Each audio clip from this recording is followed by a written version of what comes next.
मैत्रिणींनो, रंजना किचनमध्ये तुमचं अगदी मनापासून स्वागत आहे. आज आपल्याला पाहायची आहेत पोह्यापासून भन्नाट अशी रेसिपी. पोह्यामध्ये काय टाकल्याने कशी चव येते आणि त्याचं नाव काय आहे ह्या रेसिपीचं तुम्हाला ह्या पुढच्या कृतीमध्ये मी तुम्हाला सांगणारच आहे. त्यापूर्वी आपल्याला पोहे 2 वाटी घ्यायचे आहे. पहा, मस्त असे आणि छान चाळून घ्यायचे आहे. पोह्यामध्ये किडा कुठे असे कचरा असला तर तो काढून घ्यायचा आहे. कोणताही पदार्थ बाहेरून आणला तर आपण पहिला चाळण मारायची, कारण त्याच्यामध्ये खूप सारे काही पण कचरा वगैरे असला तर काढून टाकायचा. आता त्याच्यासाठी मी घेतलेला आहे 1 बटाटा, 2-3 मिरच्या आणि कोथिंबीर. आता बटाटा आपल्याला छान साल काढून घ्यायची आहे. पहा, आणि साल काढल्यानंतर अगदी बारीक आपल्याला चिरून घ्यायचं आहे. मैत्रिणींनो, पोहे तर सगळीच बनवतात, पण हे पोहे तुम्ही नक्की करून पहा. तुमच्या तोंडाला चव तर येईलच, पण पाहुणे आल्यावरती तुम्ही हे पोहे केले आणि कांदासुद्धा घालायचा नाही याच्यामध्ये, तरीसुद्धा तेवढेच चवदार आणि चटकदार. पाहुण्यांना कळणारसुद्धा नाही तुम्ही ही रेसिपी कशी बनवले. अगदी जिभेवर चव रेंगाळणारी. आता बटाटा कापून झालेला आहे. पहा, तो पाण्यात ठेवून घ्यायचा आहे, कारण आपला बटाटा कापल्यानंतर काळा पडतो. आता मी 2 मोठे लाल जरद असे टमॅटो घेतलेले आहे आणि त्याची प्युरी करून घेतलेली आहे. आता आपल्याला एक भांडं ठेवायचं आहे आणि त्याच्यात मी 2 चमचे एवढेच तेल घातलेलं आहे आणि अर्धी वाटी शेंगदाणे. शेंगदाणे आपल्याला छान असे तळल्यासारखे करून घ्यायचे, कुरकुरीत. त्या रेसिपीमध्ये शेंगदाण्याचा स्वाद अगदी दाताखाली आल्यावरती छान वाटतो. आता आपले शेंगदाणे झालेले आहे कुरकुरीत करून, ते आपल्याला काढून घ्यायचे आहे. आता पोह्यावरतीच आपण काढून घ्यायचे. आपल्याला पोहे आधी भिजून घ्यायचे आहेत छान खळबळून पाण्याने, आणि भिजत घातल्यानंतर त्याच्यावर आपण शेंगदाणे झालेले आहेत आपले तळून, ते घालून ठेवायचे, म्हणजे तेल इकडं तिकडं लागणार नाही. आता फोडणी द्यायची आहे. जिरी, मोहरी, छान हिरव्या मिरच्या कापून घेतलेल्या आहे. कढीपत्तासुद्धा भरपूर असा घातलेला आहे. आता आपले बटाटे आहेत पाण्यामध्ये ठेवलेला 1 बटाटा चिरून, तो सुद्धा घातलेला आहे. 2 वाट्या पोह्यांमध्ये 4 माणसं आरामशीर नाश्ता करू शकता, असा आपल्याला खमंग नाश्ता करून घ्यायचा आहे. तो पण संध्याकाळच्या पारी. मुलांना जेव्हा भूक लागते संध्याकाळी खेळून आल्यानंतर, आणि पटकन काय करायचं तर तुम्ही हा पोह्याचा प्रकार नक्की करून पहा. त्यांनासुद्धा आवडेल आणि त्यांनी ह्या पदार्थाला नाव काय दिलं आहे ते सुद्धा तुम्हाला पुढे सांगणार आहे.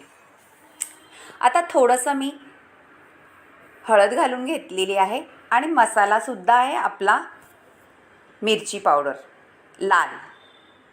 आपल्याला कांदा नाही घालायचा ह्याच्यात, फक्त बटाट्यापासून. आता ही आपण प्युरी करून घेतलेली आहे टॅमॅटोची, ती घालून घ्यायचं आहे. पहा, 2 टॅमॅटो 2 वाट्या पोह्यांना पुरेसे आहेत आणि 1 बटाटा. आता छान परतून घ्यायचं आहे आणि तेल सुटस तोपर्यंत आपल्याला प्युरी छान खमंग अशी शिजवून घ्यायची आहे.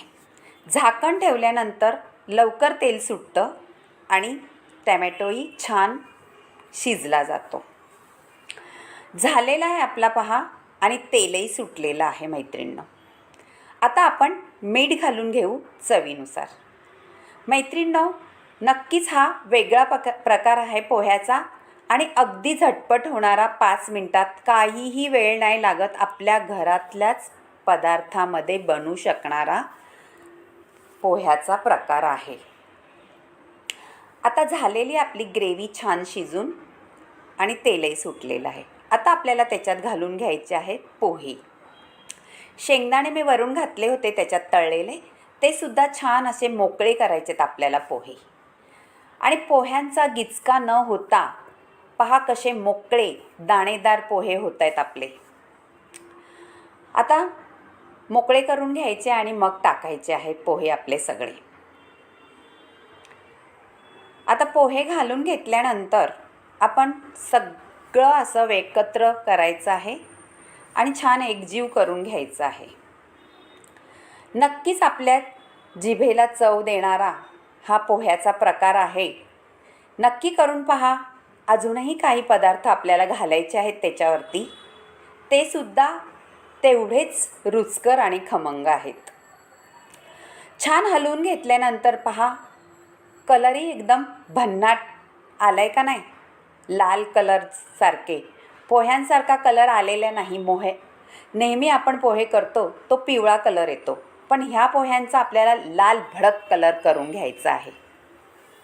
आता परतल्यानंतर छान आपल्याला एक त्याच्यावरती झाकण ठेवून वाफ काढून घ्यायची आहे.